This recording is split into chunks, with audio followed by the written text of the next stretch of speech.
Kalau sekarang ini, kamu menyaksikan LRT, baik LRT Jakarta maupun LRT Jabodebek, lalu lalang melayang tanpa hambatan di atas jalanan Jakarta, sehingga Jakarta punya 2 LRT, membuat semakin beragamnya transportasi perkotaan berbasis kereta api selain KRL dan MRT di Jakarta untuk kehidupan perkotaan yang lebih baik.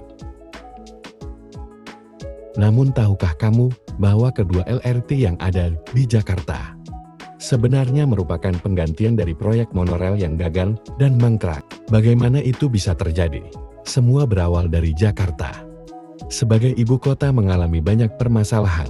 Salah satu permasalahan itu adalah kemacetan yang hampir terjadi di semua ruas jalan di Jakarta. Kemacetan yang terjadi ini tidak hanya merugikan dari sisi waktu, fisik, dan mental, tetapi juga ekonomi. Karena itulah, diperlukan transportasi perkotaan yang ideal. Namun dalam bentuk kereta api. Ketika kemacetan parah terjadi pada tahun 2003, Jakarta sama sekali belum punya transportasi perkotaan yang diandalkan, termasuk kereta api.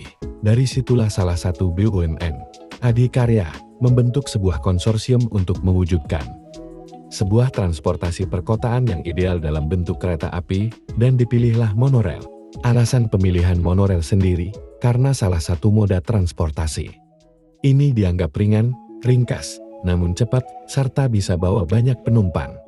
Pembangunannya juga tidak perlu memanfaatkan banyak lahan, alias bisa di tempat yang sempit. Pemilihan monorail sendiri juga, karena banyaknya negara di Asia yang sukses mengoperasikan salah satu moda kereta api ini, salah satunya Malaysia.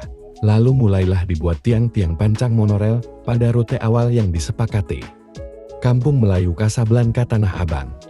Tiang-tiang pancang ini diresmikan pembangunannya oleh Presiden Megawati Soekarno Putri pada tahun 2004. Akan tetapi sejak awal proyek monorail Jakarta memang sudah bermasalah. Mulai dari gonta-ganti investor dan pembiayaan hingga proyek ini molor. Meskipun terus diupayakan oleh Gubernur DKI Jakarta kala itu, Sutioso. Akibatnya, pembangunan mangkrak karena tidak sinkronnya Pemprov DKI dan negara. Ketika kursi kepemimpinan Jakarta dipegang oleh Fauzi Bowo, yang bersangkutan tidak tertarik meneruskan proyek monorail dan lebih mengutamakan ekspansi rute Transjakarta dengan jalur khusus karena dianggap lebih cepat, menguntungkan, dan murah. Angin segar proyek monorail Jakarta berembus kembali ketika Jokowi menjabat Gubernur DKI pada tahun 2012. Beliau ingin proyek diteruskan dengan rute-rute yang sudah ada sebelumnya asalkan tidak mengorbankan ruang terbuka hijau di ibu kota.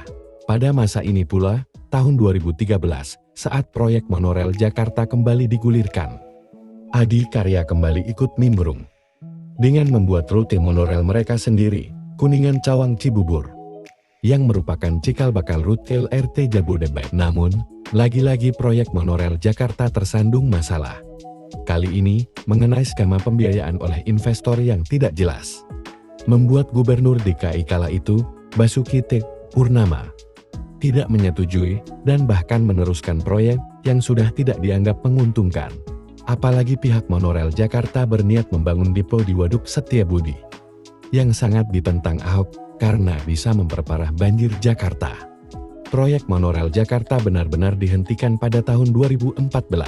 Selepas penghentian proyek, pemerintah pusat akhirnya membangun LRT Jabodebek yang dianggap lebih menguntungkan, besar cakupannya, dan bisa mengangkut banyak penumpang, dengan Adikarya sebagai kontraktor. Adapun pembangunan itu sudah ada payung hukumnya, dan masuk PSN. Sementara Pemprov DKI juga menggantinya dengan LRT Jakarta yang beroperasi di dalam kota.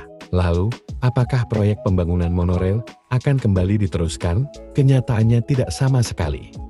Karena dalam PSN kereta api perkotaan, pemerintah lebih fokus pada pembangunan MRT dan LRT, serta elektrifikasi kereta komuter di kota-kota di luar Jakarta.